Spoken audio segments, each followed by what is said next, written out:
queridos irmãos, queridos amigos que buscam a Casa de Zico Horta para um reencontro com os ensinamentos do nosso Mestre Jesus.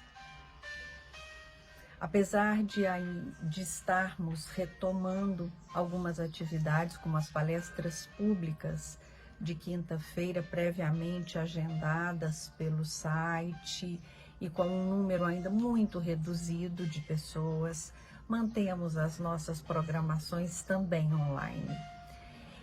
E mais uma vez aqui estamos. Desejamos que os nossos corações se unam.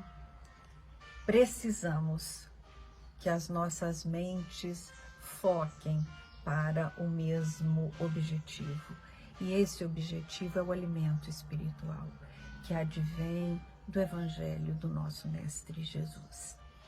O exercício da evangelioterapia nos aproxima dos ensinamentos do Mestre, nos faz entender e experimentar que diante de toda e qualquer angústia, diante de toda e qualquer preocupação, devemos buscar o que temos como sendo nossa bússola, como sendo aquela ferramenta que vai clarificar os nossos caminhos. E essa ferramenta é o Evangelho do nosso Mestre Jesus, codificado por Allan Kardec. Então, quando abrimos o Evangelho, para que façamos a abertura do nosso Evangelho, devemos fazer uma prece. Eu sempre imagino quando vamos pegar algo que está muito limpinho e nós precisamos higienizar as nossas mãos. A prece higieniza os nossos pensamentos e os nossos sentimentos.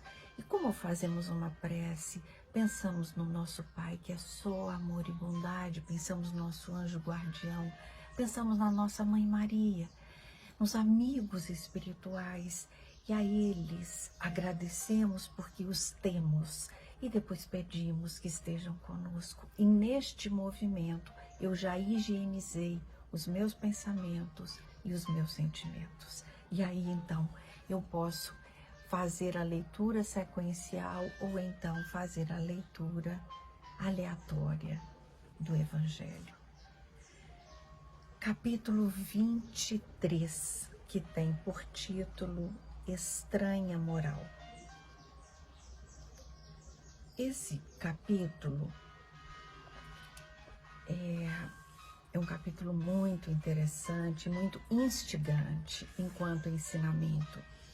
E o item que nós vamos hoje refletir tem por título Não vim trazer a paz, mas a divisão. E é o item 13.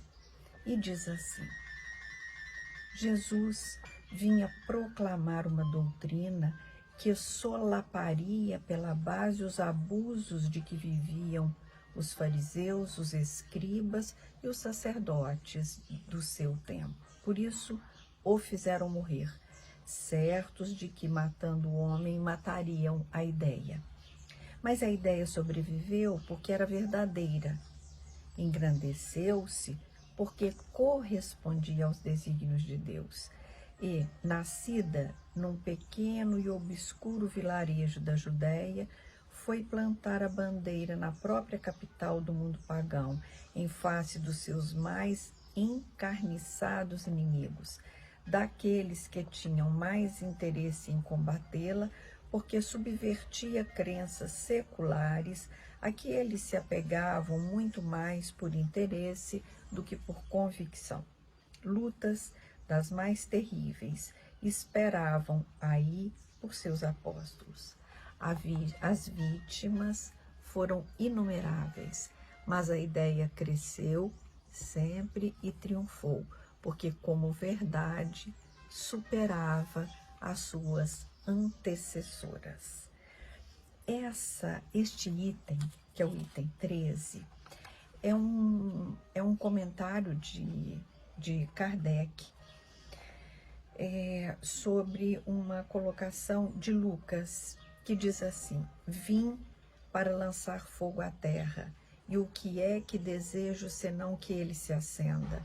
tenho de ser batizado com um batismo e quanto mais me sinto apressado de que ele se cumpra. Julgais que eu tenha vindo trazer paz à terra? Não. Eu vos afirmo, ao contrário, vim trazer a divisão, porque de hoje em diante, se acharem numa casa 5 pessoas, estarão elas divididas umas contra as outras, 3 contra 2 e 2 contra 3. O pai estará em divisão com o filho e o filho com o pai, a mãe com a filha e a filha com a mãe, a sogra com a nora e a nora com a sogra. Isso é uma passagem que está em Lucas. É quando então nós vamos lembrar que Jesus disse, não vim trazer a paz, mas a divisão.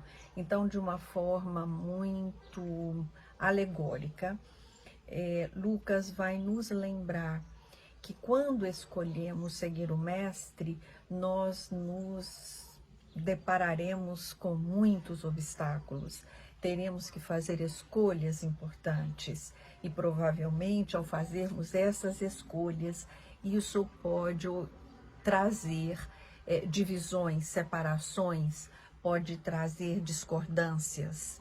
Então, escolher este mestre que é amor, que é bondade, que é compreensão, que é tolerância, que é respeito, que é compaixão.